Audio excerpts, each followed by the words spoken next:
اس دور میں حرام کاروبار کرنا آسان ہے اور گناہوں کا آسان ہونا بھی بہت بڑی آزمائش ہے میرے بھائیوں۔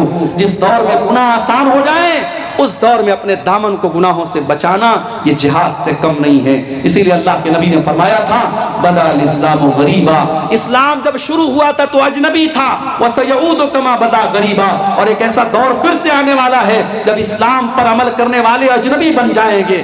اسلام پر عمل کرنا لوہے کے چنے کے چبانے جیسا ہو جائے گا، اسلام پر عمل کرنا ہاتھوں میں انگارے لینا جیسا ہو جائے گا۔ ایک لڑکی بے پردہ گھومے گی تو گاؤں والے کہیں گے، اس کی بہنیں کہیں گی، اس کے محلے کی عورتیں کہیں گی ارے یہ بڑی پردے دار بنتی ہے، نقاب میں رہتی ہے، پردے میں رہتی ہے۔ اگر کوئی عورت اپنے دیور سے پردہ کرے، بنارس میں ہمارے ایک دوست نے شادی کی، ان کی بیوی شادی کر کے آئی، اس نے گھر میں جوائنٹ فیملی رہتے تھے، اس کی بیوی نے کہا کہ میں اپنے دیور اور جیٹ کے سامنے نہیں آؤں گی، میں دیور اور جیٹ کے سامنے نہیں آؤں گی، سسر کے سامنے آ سکتی ہوں، سسر میرے محرم ہے لیکن دیور اور جیٹ غیر محرم ہے، میں دیور جیٹ کے سامنے نہیں آؤں گی۔ گھر والوں کے لیے بڑی شاکنگ بات تھی، یہ ایسا کیسے ہو سکتا ہے، ایسا کیسا پردہ کہ دیور کے سامنے نہیں آئے گی، جیٹ کے سامنے نہیں آئے گی۔ لیکن جب انہوں نے علماء سے پوچھا اور مسئلہ پوچھا تو مسئلہ تو یہی ہے کہ صاحب دیور جیٹ سے پردہ کرنا ہے۔ اب یہ حالات ہے کہ وہ لڑکی کچن میں کام کرتی ہے اور گھر میں کھانا کھا رہی ہے، کھانا دے رہی ہے اپنے گھر والوں کو، مگر دیور اور جیٹ سے پردہ کرتی ہے۔ اگر شادی میں کہیں جاتی ہے وہ عورت، وہ لڑکی، اور چاہے وہ اپنے رشتہ داری کی شادی ہو، اگر وہاں مردوں کا بھی آنا جانا ہے عورتوں کی سائڈ میں تو وہاں وہ نقاب میں رہتی ہے۔ عورت کو عورت سے پردہ نہیں کرنا ہے لیکن عورت کو مردوں سے تو پردہ کرنا ہے۔ آج ایسی عورتوں کو لوگ کہیں گے صاحب یہ تو بڑی کٹر مسلمان بنتی ہے، یہ تو بڑی پردے دار مسلمان بنتی ہے۔ آج نوجوان اگر چہرے پر شرعی داڑھی رکھ لے تو سماج کہے گا یہ تو ملا بن گیا، یہ تو حافظ جی بن گیا، یہ تو مولوی صاحب بن گیا، اور وہی کلین شیپ کرا لے لوگ کہیں گے صاحب یہ تو ماشاءاللہ بڑا اسمارٹ ہے، ہینڈسم ہے۔ آج اگر کوئی نوجوان لڑکا اپنے آپ کو زناکاری اور بدکاری سے دور رکھے تو لوگ کہیں گے ارے یہ تو بڑا آؤٹ ڈیٹڈ لڑکا ہے، اس کو تو کوئی گھاس نہیں ڈالتا ہے۔ اور جو لڑکا رات میں 2-2 بجے تک غیر محرم لڑکیوں سے بات کرتا ہے، سماج کہتا ہے صاحب یہ تو بڑا چالو لڑکا ہے، بڑا ایڈوانس لڑکا ہے۔ یہ حالات ہے میرے بھائیوں، گناہوں کو شیطان نے اتنا اٹریکٹیو بنا دیا کہ گناہ کرنے والے کو لوگ بڑا عقل مند کہتے ہیں اور گناہوں سے بچنے والے کو لوگ بیوقوف سمجھتے ہیں۔ اللہ کے رسول نے فرمایا صلی اللہ علیہ وسلم بدا الاسلام غریبا، اسلام جب شروع ہوا تھا تو اجنبی تھا اور اسلام آگے چل کر کے پھر سے اجنبی ہو جائے گا۔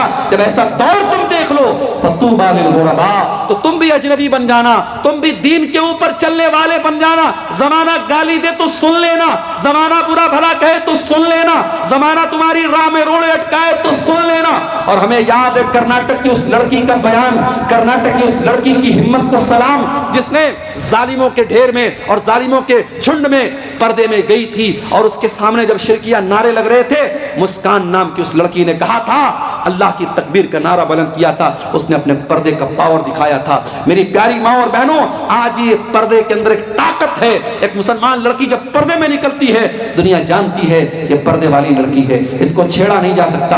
ابھی آج کل ایک آپ نے نیوز دیکھی ہوگی، بمبئی سے کوئی پردے والی آپا ہیں، وہ صاحب پیدل حج کرنے کے لیے نکلی ہیں۔ ابھی ایک مسئلہ کسی طریقے سے ختم ہوا کیرل کے شہاب بھائی کا، وہ بیچارے کسی طریقے سے پیدل حج کر کے آئے۔ ابھی ایک نئی آپا آئی ہے پیدل حج کرنے والی ہیں۔ معاف کرنا، ایسی عورتوں کا مقصد ثواب حاصل کرنا نہیں ہے، اپنی پبلسٹی کرنا ہے۔ ورنہ علماء جانتے ہیں شریعت کا بڑا واضح اصول ہے کہ اگر 2 کام ہیں اور 2 کام میں سے ایک مشکل اور ایک آسان ہے تو شریعت کہتی ہے اگر دونوں کام جائز ہے تو آسان کام کو آپ اپنا لو۔ اگر آپ کو نماز پڑھنی ہے اور ٹھنڈی چھاؤں بھی موجود ہے اور کڑی دھوپ بھی ہے تو کڑی دھوپ میں کھڑے ہو کر کے نماز پڑھنا کوئی ثواب کا کام نہیں، آپ ٹھنڈی چھاؤں میں کھڑے ہو کر کے نماز پڑھیے۔ اگر مسجد میں پنکھا ہے اور پنکھا چلا کر کے آپ نماز پڑھ سکتے ہیں تو کوئی ضرورت نہیں کہ آپ پسینہ کھائیں۔ اگر ہوائی جہاز کا انتظام ہے اور آپ 4 گھنٹے میں آپ جو ہے جھارکھنڈ سے رانچی سے آپ جدہ پہنچ سکتے ہیں اور آپ پٹنہ سے جدہ پہنچ سکتے ہیں تو کوئی ضرورت نہیں ہے آپ پیدل آپ حج کرنے کے لیے نکلیں اور دنیا کو اندر کے اندر پبلسٹی کریں۔ آج دین کو پبلسٹی کا بھی ایک ذریعہ بنا دیا گیا ہے۔ میرے بھائیوں، آج حالات یہ ہیں، ممبئی کے ایک بہت بڑے کاروباری، ممبئی اور گجرات کے ایک بہت بڑے کاروباری فیملی میں شادی ہونے والی ہے۔ ابھی شادی کے پہلے کی جو تقریبات ہیں جس کو پری ویڈنگ سیریمنیز کہا جاتا ہے، ان کی شادی کی اس تقریبات میں 9 ارب روپے خرچ ہو چکے ہیں، اور امریکہ سے ایک ناچنے گانے والی کو بلا کر کے 74 کروڑ روپیہ دے کر کے اسے نچوایا گیا تھا، اور میڈیا تالی بجا رہا ہے، اور ہمارے بالی ووڈ کے بڑے بڑے سپر اسٹار اس شادی میں جا رہے ہیں، کسی کو کوئی فرق نہیں پڑتا ہے۔ اور وہی 2 مہینے 3 مہینے کے بعد جب ہمارا بقرعید کا تہوار آئے گا اور ہندوستان بھر کے مسلمان جب قربانی کریں گے تو اس میڈیا کو سانپ سونگھ جائے گا، اور یہ میڈیا اسلام کی دشمنی میں کہے گا کہ صاحب مسلمانوں کو قربانی نہیں کرنی چاہیے، بے زبان جانور مر رہے ہیں، اتنا پیسہ جانوروں کی قربانی پر خرچہ ہو رہا ہے، اتنے پیسے سے کتنے غریبوں کا مکان بن سکتا ہے، کتنی غریب بیٹیوں کی شادی ہو سکتی ہے۔ ان دھوکے باز میڈیا والوں سے جا کر کے کوئی کیوں نہیں کہتا کہ 9 ارب روپے ایک شادی کی تقریبات پر خرچ کر دیے گئے، جس دیش میں 85 کروڑ لوگوں کو، غریب لوگوں کو فری میں راشن دیا جا رہا ہے، اس دیش میں ایک انسان کی شادی پر 9 ارب روپے خرچ کیے جا چکے ہیں۔ کیا میڈیا کا یہ فرض نہیں بنتا کہ وہ اس پر بھی لوگوں کو جاگروک کرے کہ اس 9 ارب روپے سے بہت سارے غریبوں کے کام ہو سکتے تھے؟ میرے پیارے ساتھیوں، اصل چیز یہ ہے، لوگ اسلام کے دشمن بنے ہوئے ہیں، اسلام کو مٹانے کی بہت ساری پلاننگ ہو رہی ہے، مگر یاد رکھو اسلام کی فطرت میں قدرت نے لچک دی ہے، اتنا ہی یہ ابھرے گا جتنا کہ دباؤ گے۔ اسلام اللہ کا وہ چراغ ہے جسے بجھایا نہیں جا سکتا ہے، نور خدا ہے کفر کی حرکت پہ خندزن، پھوکوں سے یہ چراغ بجھایا نہ جائے گا۔